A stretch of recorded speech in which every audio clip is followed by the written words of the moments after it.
Pâncreas e suprarrenal são os assuntos que o Constantino reservou para esta aula. O pâncreas é uma glândula de secreção mista, situada no abdômen, abaixo do estômago e dentro do arco descrito pelo duodeno. Em sua porção exócrina, ele secreta enzimas indispensáveis à digestão e produz o suco pancreático.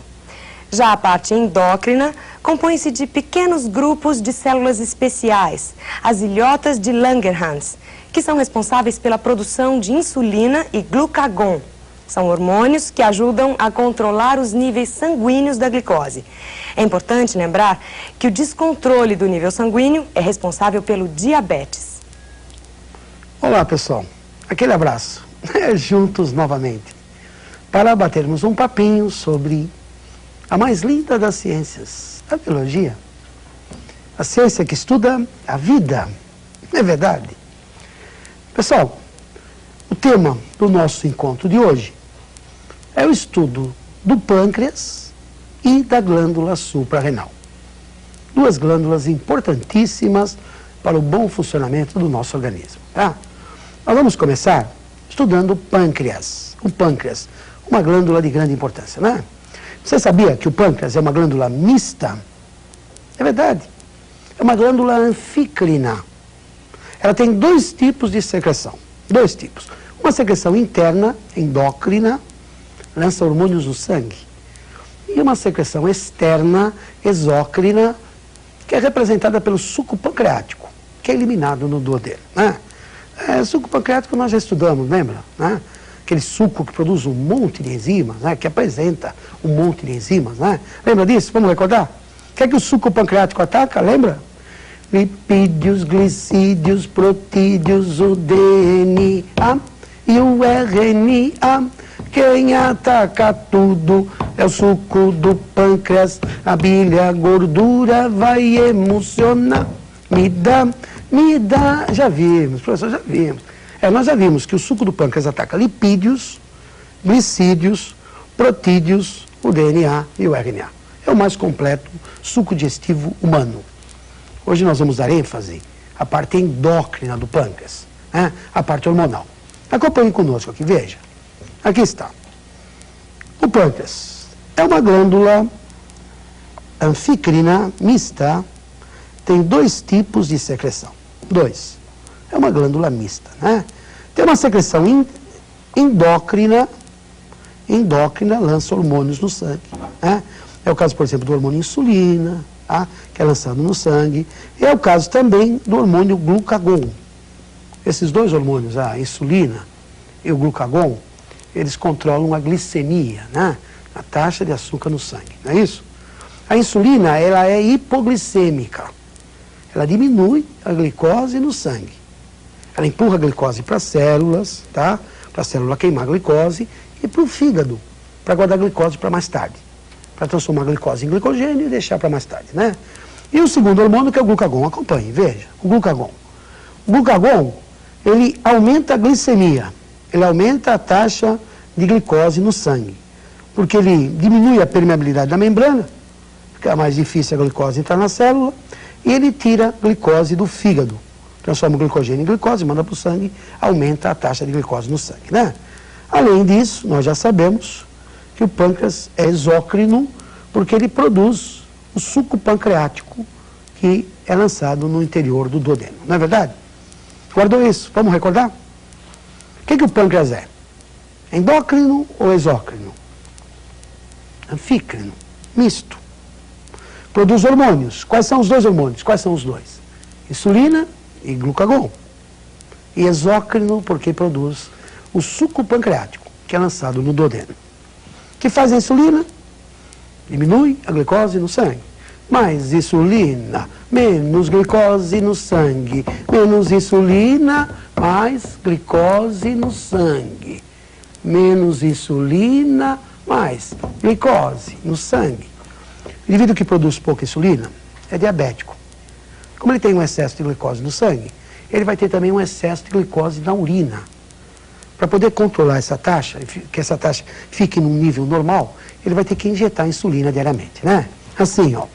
Muita glicose no sangue, Muita glicose na urina, é diabetes mellitus, falta de insulina. Muita glicose no sangue, muita glicose na urina, é diabetes mellitus, falta de insulina. Pessoal, o que faz o hormônio glucagon? O oposto da insulina. Ele aumenta a glicose no sangue. Como é que ele atua? Ele diminui a permeabilidade da membrana para a glicose entrar. E tira a glicose do fígado, né? Você pega o glicogênio, transforma em glicose e aumenta a taxa de glicose do sangue. O glucagon é hiperglicêmico, né? Aumenta a taxa de glicose no sangue. Vamos dar uma espiadinha, um resuminho, que mostra o efeito do hipo ou hiperfuncionamento do pâncreas na parte da insulina. Acompanhe. O que acontece se o indivíduo produz pouca insulina? O que vai acontecer no indivíduo que produz pouca insulina? O indivíduo que produz pouca insulina, ele é diabetes mellitus, tem o sangue melado. Ele vai ter que injetar insulina diariamente na sua corrente sanguínea, né? Tá? Professor, e se o indivíduo produzir muita insulina, o que vai acontecer? Mais insulina, menos glicose no sangue. Menos insulina, mais glicose no sangue. Acompanhe aqui comigo, veja. Olha o que vai acontecer. Esse indivíduo que produz muita insulina, ele vai ter uma hipoglicemia. Hipoglicemia. Vai diminuir muito a taxa de açúcar no sangue do indivíduo, né? O indivíduo pode ter alucinações, né? O indivíduo pode entrar em estado de coma, Esse indivíduo ele vai ter que receber glicose, né? Esse indivíduo vai ter que receber glicose, porque ele produz muita insulina. E como ele produz muita insulina, ele vai ter menos glicose no sangue. Ele entra em coma, tem alucinação. Esse indivíduo vai ter que receber glicose, né? Professor, por que o indivíduo que entra no hospital em coma alcoólica, ele tem que receber glicose? É porque quando o indivíduo toma muito álcool, o que acontece? Ele fica eufórico, né? Ele se sente muito potente, ele quer bater em todo mundo, ele fica exibicionista, ele queima muito açúcar, então ele tem a seguir uma hipoglicemia, né? Hipoglicemia também pode entrar em coma, né? O indivíduo que entra num pronto-socorro com uma hipoglicemia, entra em coma, ele vai ter que receber glicose, né? Para restabelecer sua glicemia, né? Certo, pessoal? Há indivíduos que sofrem de hiperinsulinismo e, consequentemente, também de hipoglicemia. Esse indivíduo precisa controlar muito bem essa taxa de açúcar, porque senão pode dar problema de coma, de alucinação e assim por diante. Pessoal, uma segunda glândula muito importante do nosso corpo é a glândula adrenal ou suprarrenal, né? A glândula adrenal ou suprarrenal. Onde é que se localiza a glândula adrenal ou suprarrenal? Suprarrenal, sobre o rim. Por que o nome adrenal? Porque ela produz adrenalina, né? Aquele hormônio que é liberado numa hora de forte emoção, numa hora de luta. Por exemplo, mamíferos em luta. Veja, mamíferos em luta, durante uma luta entre mamíferos, é evidente que eles soltam muito adrenalina, né? Eles soltam muita adrenalina, tá? O coração bate mais forte, né? O coração bate mais forte. O que vai acontecer?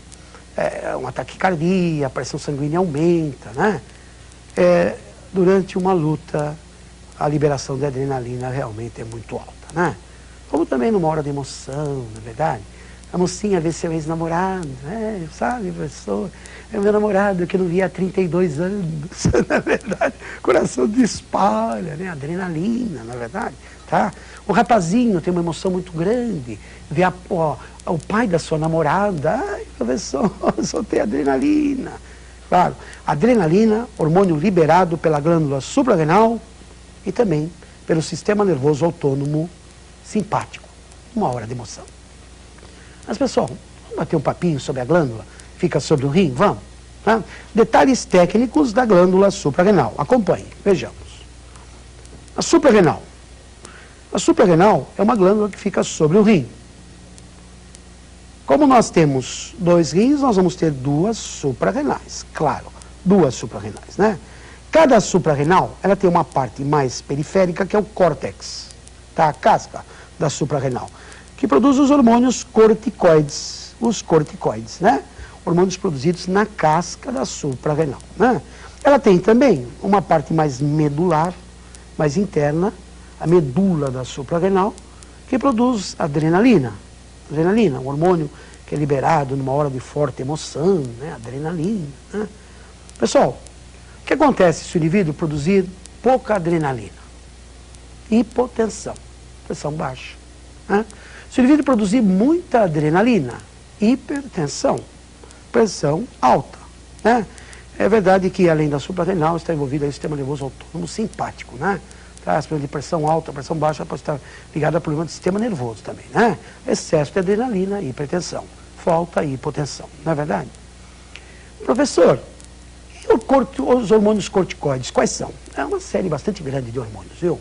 Corticoides tem uma série de hormônios, né? Tem, por exemplo, a aldosterona, ou mineralocorticoide, tem o cortisol ou cortisona, tem o corticosteroides, uma série de hormônios, né?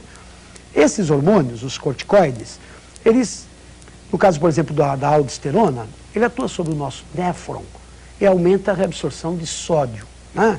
Atua sobre o néfron, onde aumenta a reabsorção de sódio. Assim, entra sódio, sai potássio. Entra sódio, sai potássio. Anomalias do córtex da adrenal. Acompanhem. Vejamos o próximo visual.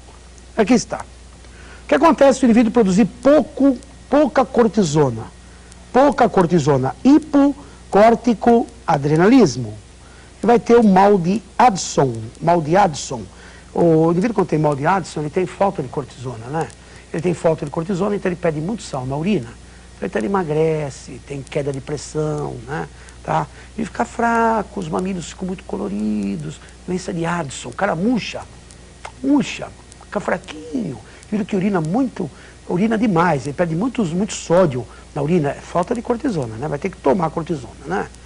E o excesso de cortisona, veja, hipercorticoadrenalismo, mal de Cushing, indivíduos enormes, né? Mal de Cushing. Camarada que tem, às vezes o neném nasce com cabeça grande, tronco grande, né? Tá? Obeso, às vezes é excesso de cortisona, né? Tá?